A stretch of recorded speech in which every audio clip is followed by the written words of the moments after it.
Welcome to EPLACE, the space for general talking, about all things entertaining.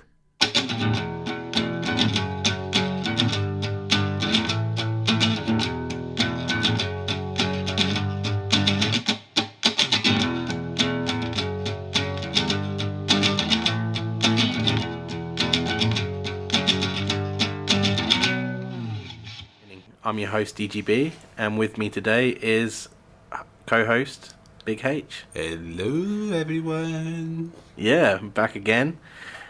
This week we're going to be talking about Star Wars again, part 4 of 5. Mm-hmm. And this episode is about episode 5 and 6. Mm-hmm. So the latter half of the original trilogy. And the ending. Big H has got a sad face on. Why? What's going on? What? Look, I mean, we are going to be talking about like the best Star Wars. look, I'm your father. Spoilers, dude. What are you talking about? Ah, come on. Everyone knows that obviously Yoda is Luke's father. Yeah, obviously. Yeah, Yoda. Yeah, he inseminated. Don't Padme. call that rude. Padme. That rude is very weird. Better not think about it, yeah? Now that you put that image in my head... That's why Luke has a green lightsaber in episode 6. Don't call that rude, that is even dangerous. Well, whatever. Yeah, also we've got Song of the Week coming up. Anna, again, isn't here this week, but hopefully... Damn, Anna, where are you? Oh, yeah, she has to work. She has to work. So she's at work whilst Big H is cooking a Sunday roast. Oh, yeah, which smells pretty nice, yeah? Yeah, it does, yeah. As soon as we finish this, I'm gonna give you a leg. Oh, Of okay. the chicken, obviously, not my leg, yeah? Lovely. I'm looking forward to it, dude. We are not that good friends, yeah? Yeah, we've got that coming up. Any news this week? Yes, I have actually finally caught up with Supernatural Season 14. High five! Yes. Yeah, virtual high five because we are too far away. I absolutely loved Season 14. It was incredible. Was I right or wasn't I right when I said that this is one of the best seasons of Supernatural ever? Definitely. Kept me on the edge of my seat. It was to the point. There was very few filler episodes. I will catch up with Season 15 later on. Season in time 15, for the finale. Spoiler alert, is even better than Season 14, bro. Really? Yeah. Well, I'm so glad that they're ending on a high because it's been a long time. I love Supernatural. Yeah. I spent the last 15, 16 years watching the TV show. Yeah. Yeah. Actually, the episode... Well, yeah, me too.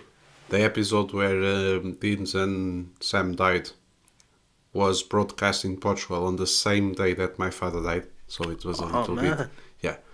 I was trying to watch Supernatural to cheer me up a little bit. Didn't end up well, yeah? Man, sorry, dude. Nah, don't worry. It was 11 years ago, yeah.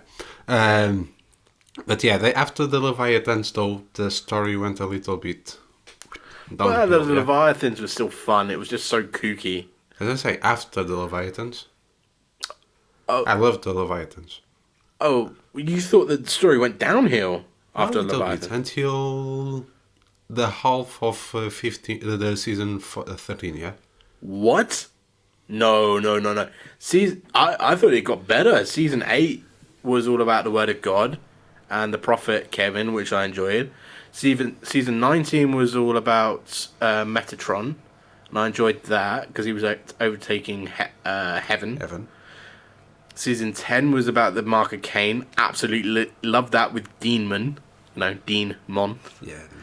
Season 11 is probably my favourite season other than Season 5 because that was the darkness. God comes back. I didn't like that one very much. Really? I love the darkness now. Yeah. She's a badass on season 15. I will not tell you what happens, yeah. But I didn't like the darkness one, yeah. What? No. And that was a season with Baby as well, but from the point of view of the car? Or maybe that was season 12. No, that was season 12, sorry. No, although I didn't like season 12. I'm not saying that though. I hated. I'm saying that I didn't like so much, yeah?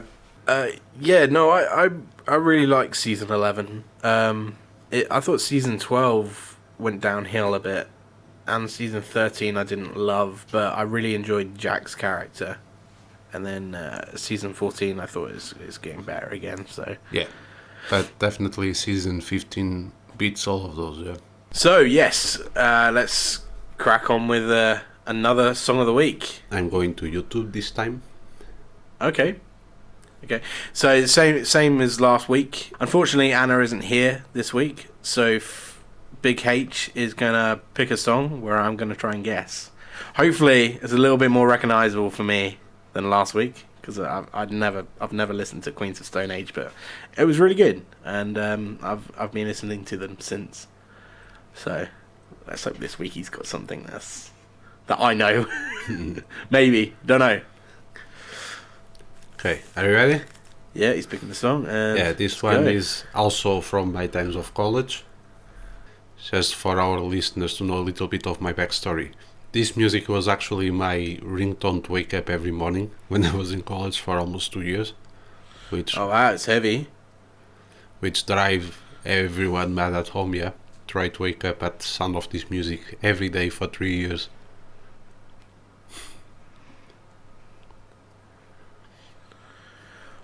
Oh, You probably know this. damn it!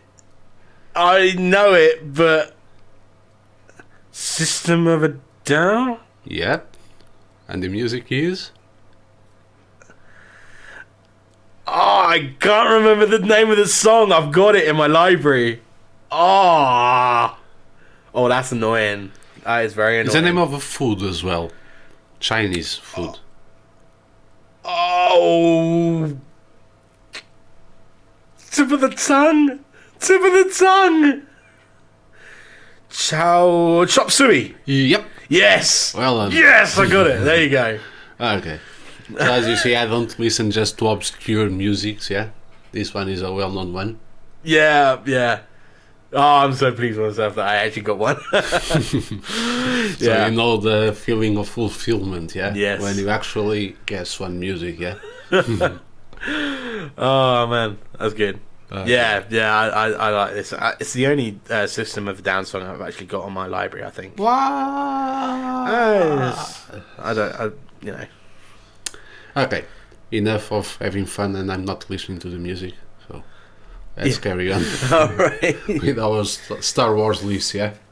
Okay, so we are here to talk today about two of my favorite movies from Star Wars. This is Star Wars Special Part 4 or 5. So next week we've got the last two Star Wars films to talk about, and that will be the last episode of eSpace this year, because we're going to start off with episode 9 in the new year, talking about episode 9, obviously. I didn't work it out that way. It's just going to be... It's coincidental. Which Coincidence? Cool. I don't think so. You can have your theories. According to my theory, you are a genius as George Lucas, yeah? This was all programmed already from the day that we... No, actually not. Yeah. It was just a coincidence, yeah? It's a cool coincidence, though. Yes, it is. It's going to be called Episode 9. Episode number 5. Oh, right, yeah, okay. So, Empire Strikes Back. Imperial March. Empire Strikes Back. What do you think about them? I hate the movie. Yeah, it's too dark. It's depressing. It introduces that stupid little green alien that everybody hates. So, then end up in a planet called Dagobah. Yeah. Who calls Dagobah to a planet? Come on. You must go to the Dagobah system, Luke. No, worse than that. What is with that weird green guy that always talks in a very weird way? Talks backwards, doesn't he? Yeah. Backwards I do. Backwards I speak. No, sorry. Backwards I speak. It's not too bad. My impression of Yoda is actually quite good. Yeah? Backwards I speak. Whatever. Yoda. Episode 5 is one of the best, if not the best, sci-fi film ever. I can't think of another sci-fi film that even really comes close. Maybe Blade Runner for me, just personal preference because, or Blade Runner 2049 because I love that film so much. Big H is shaking his head, but no. Blade Runner 2049 is really deep, and I love that film so much. But Empire Strikes Back, it's just something special. Empire Strikes Back gave us everything that is iconic about Star Wars. Yeah. Imperial March. Yeah. Best soundtrack ever into a movie. Yeah, but Episode 4 did as well. Yeah, the Death Star, the X-Wing. You know, the lightsaber. Doesn't have the No, that's Gives true. me shivers every time I hear that music, yeah? Episode 5 was a continuation, and a great continuation at that. Do you reckon it should finish on episode 5? No, because you're left wondering... What happened after? Yeah. It's definitely a cliffhanger at the end of episode 5. Mm-hmm. And we'll talk about episode 6, obviously, after this. Technically, it wasn't a cliffhanger. It was a hanger from an antenna, yeah? Pardon? It was hanged from an antenna, not from the cliff. Say that again? Luke was hanging from an antenna, not from the cliff. Yeah, I know. And he lost his hand and then types into the thing. Yeah, I know, yeah. Was just a weird joke, mate, sorry. Oh, right, okay. Way. Yeah, that went right over my head there. I was like, what? So, do you really need to go through all the categories to give it the score? Yeah, we're just going to give it a 10 out of 10 for everything. Yeah, 110 out of 110. Yeah, easy. Easy peasy, lemon squeezy. No, seriously. Writing. Give us the biggest twist ever in the cinematic history. Or one of the biggest. And it's also snappy dialogue between Luke and Han Solo. Han and Leia. Was on the same movie that Leia kissed Luke. Yes, and it's also... So who are they you calling a definitely- nerf herder? Definitely knew that they were brother and sister and still No, put it they on didn't know they were purpose. brother and sister until episode 6. So that was an episode... Oh, because they know that Luke was Darth Vader's son, but they didn't know that Leia was... It's hinted at the end of episode 5 when Yoda and Obi-Wan as ghost form, they say... If this Obi-Wan doesn't goes... work, we have another one, yeah? Yeah, Something like that. yeah. And it's hinted that there's another one. Mm-hmm. But it's not until episode 6 that you definitely find out that they're brother and sister. Okay, taking off the part of the incest, Yeah. yeah, that was a great movie, yeah? Yeah. Who are you calling a nerf herder? Or laugh it up, fuzzball. Yeah, the It's relationship got some of the between... greatest dialogue. The relationship between Anne and all the guys in that movie, yeah?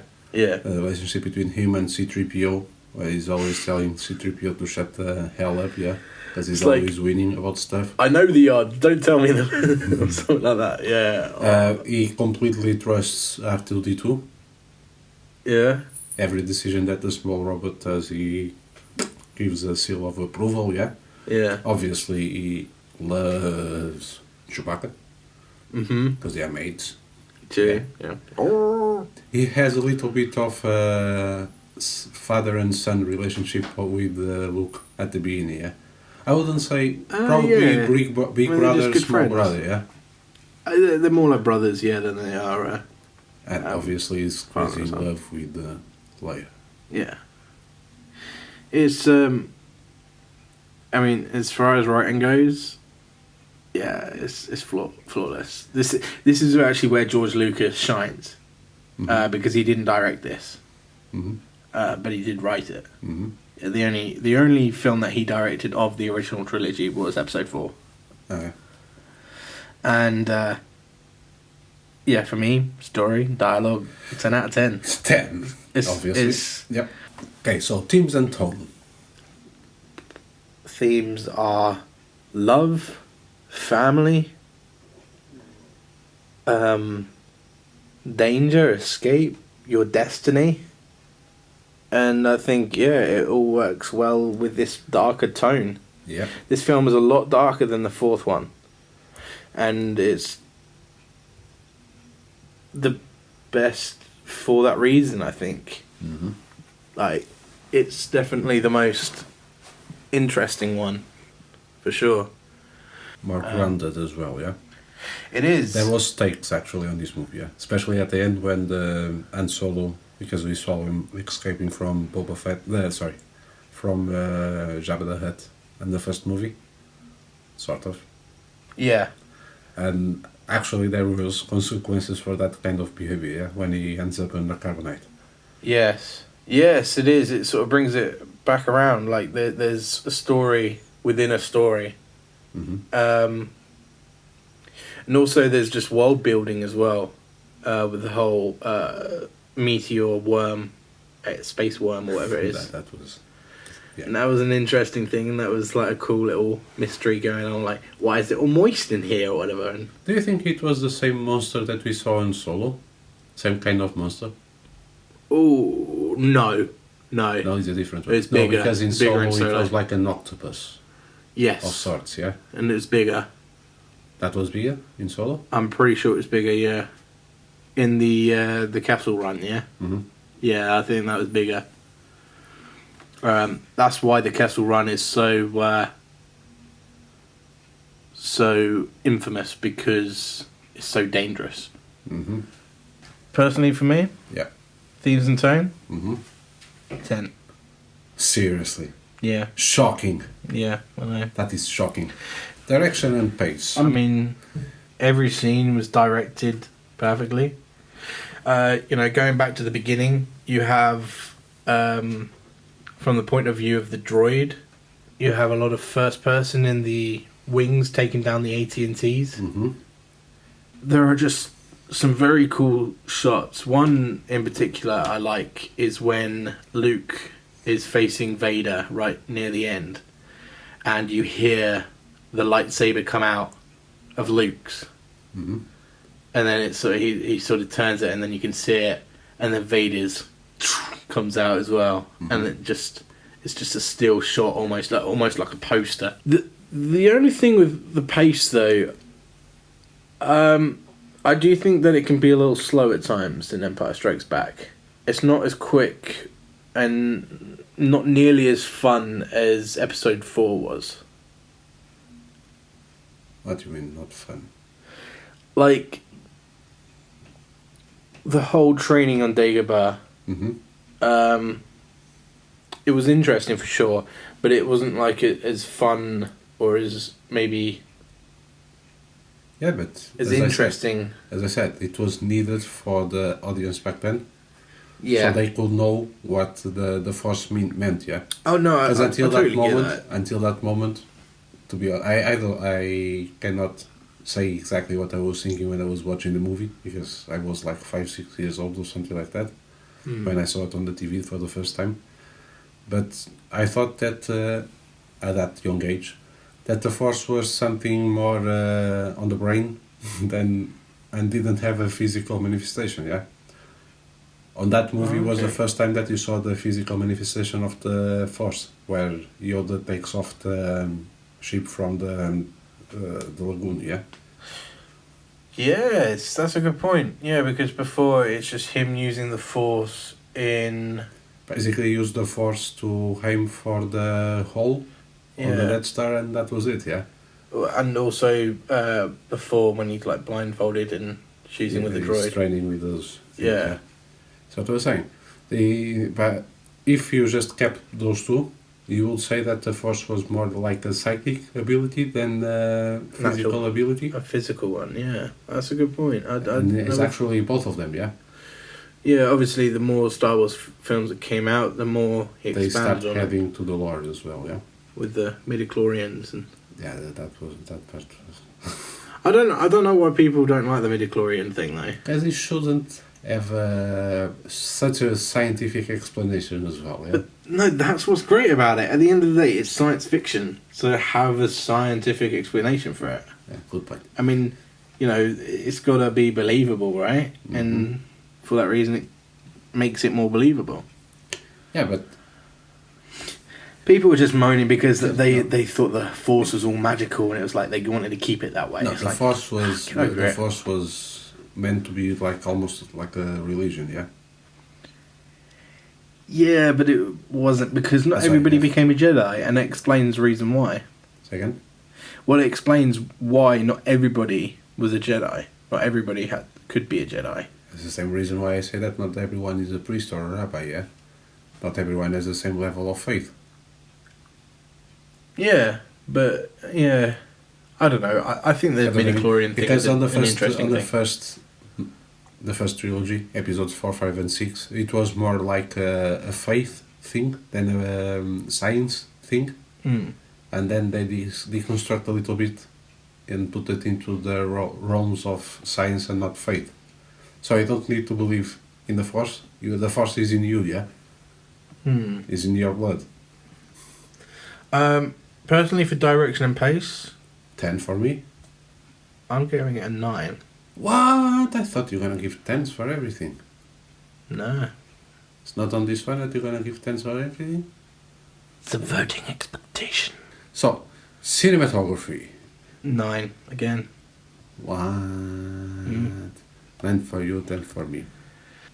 Yeah, the reason why I'm giving it a 9, even though I think that the cinematography in this is better than in episode 4, there's just more artistic. There's other cinematography that I've seen in other films that I think that are just better. This is brilliant for what it is, for sure. I absolutely love the lighting of Dagobah. I love the industrial feel, the Cloud City. I love the lighting there as well. It's almost like a sunset and stuff. Yes, it was on. Yeah. The reason why I give it a 10 is if I compare this one to other movies from the same time. Oh yeah, This one is the one that still holds on, yeah. Yeah, okay. If you're doing it, It's with- not by the fair. time- It's not fair It's for the just- movie to compare it to movies that came out now.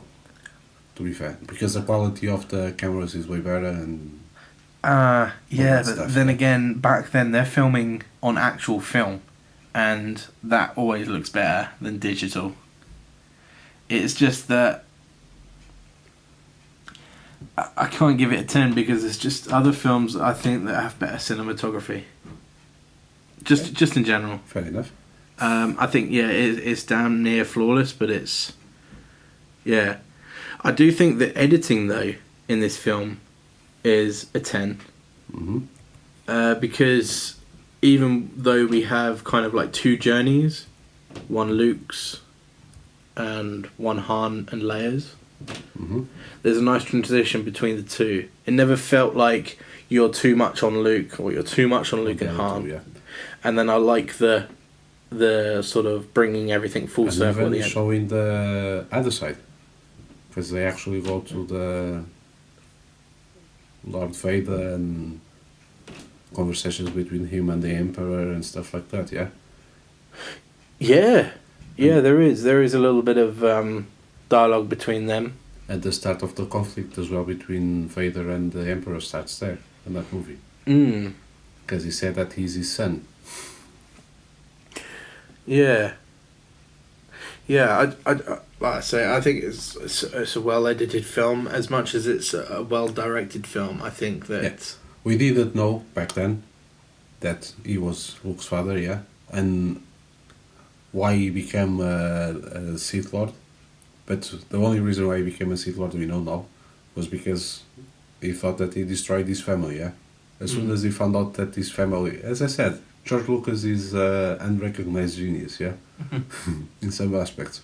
Because the only reason why he became a Sith Lord was because he thought that he destroyed his family. When he found out that he still has a family, I think is the click where he starts getting into the good side. yeah. So, okay, first he tries to convert his son to the dark side as well. That didn't work. So Yeah. he starts protecting a little bit Luke as well. But He starts protecting Luke a little bit, yeah? yeah, he does. Okay, acting. The weakest part again, but it's still gonna get a strong number from me. Not a 10. Not a 9. 8. I'm going an 8. Okay. Because the standout performance in this film is the... No, can't be. It's not true. Brilliant scene. Oh, and Final realization, who is Vader? Luke, I'm your father. No, he doesn't say Luke. He says, no, I am your father. Whatever. As a little bit of what was it? Oh, I can't remember the name of it now. What you call those things where a common misconception. The something effect. Something effect. It's the same with the Monopoly Man. Everybody thinks that he's got a monocle. He hasn't. Mm-hmm. Or Looney Tunes. Everybody thinks that the tunes is T-O-O-N-S and it's not. It's T-U-N-E-S, as in tunes like melody. Mm-hmm. Okay. Yeah, but, going out of the track, yeah. The reason why I'm giving acting an 8 is because it is solid, but it is not the best acting in the world. I love the acting, or better, the voice acting of the... what is the name of the actor that does Darth Vader? James Earl Jones. Yes. Because... You really think that this is the best acting you've ever seen in your life?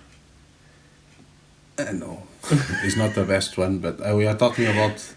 Star Wars wise, maybe yes, it has the best acting, but even then... Which one did you get? 8 or 9? You know what? As much as I don't like everything in Episode 8, I think Episode 8 actually has some of the best acting Mm-hmm. in the Star Wars franchise. Yeah. But anyway, yeah, personally, I'm giving acting in this one an 8 because it is solid, it is decent enough, and the standout performance for me is Luke. Mm-hmm. For me, there is two performances that stand up, yeah.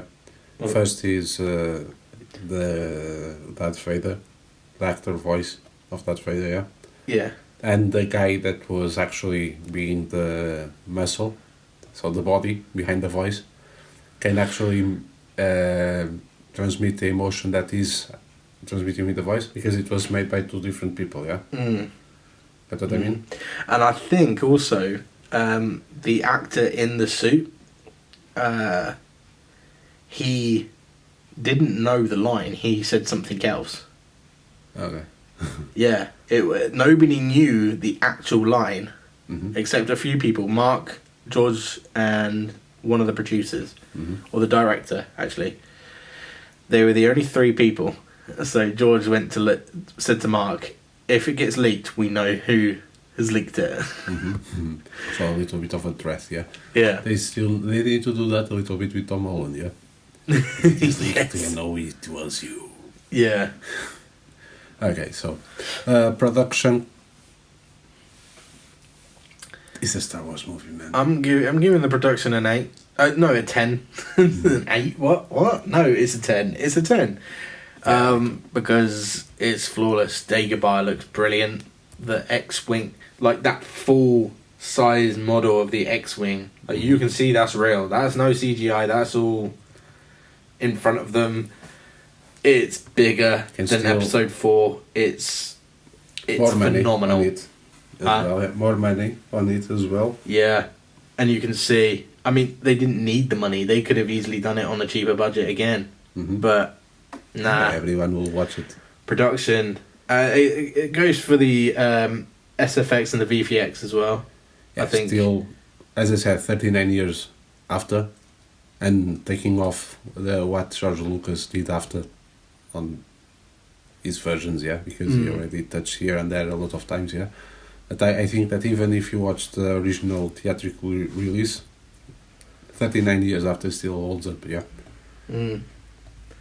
I enjoy watching the theatrical editions for sure. They have remastered them on outside of Disney Plus. Disney Plus is the only way that you can watch them in 4K. But before that, saying that, on Disney Plus, it's still the special editions. The non-special versions, just the theatrical releases, the only way to watch them in full HD is by pirating them. which is messed up. Disney really needs to pull their finger out and release the theatrical editions in pure HD. Because it sucks that we have no other way to consume them. The only legal way to consume them is from the DVDs, the special edition DVDs that I talked about last episode, which I own. Me too, but I lost. Probably they are over there mixed with the friend DVDs, yeah? I need to check that in that, yeah. Soundtrack. The soundtrack, again. That is a straight 10. 10 out of 10. Imperial March. If there was no other reason, just the Imperial March for me will be enough, yeah? It's the most recognizable and most badass music for me, at least, in the history of cinema, yeah? Yeah, for sure. It's, gosh. Even though I'm a 36-year-old guy, yeah, and I have shivers every time that I heard that soundtrack coming out, yeah? It's epic in all senses, yeah? Yeah, yeah. Intentions. Are you ready? I've put my score down for intentions and personal enjoyability. Well, I will do the same. It's not much of a... Okay. So, intentions. Do you think this was just intended to be a sequel to the first movie? Yes, and a continuation of the grander story at play. I think episode 4, or just Star Wars back in the day, it really just teased the overall story. And we could have just had Star Wars and that was it. We could have ended up with no sequels and just have that one film, and that one film on its own works. But with this film, there was so much more, and they expanded on it, and they expanded on it beautifully for the fans in the best way possible.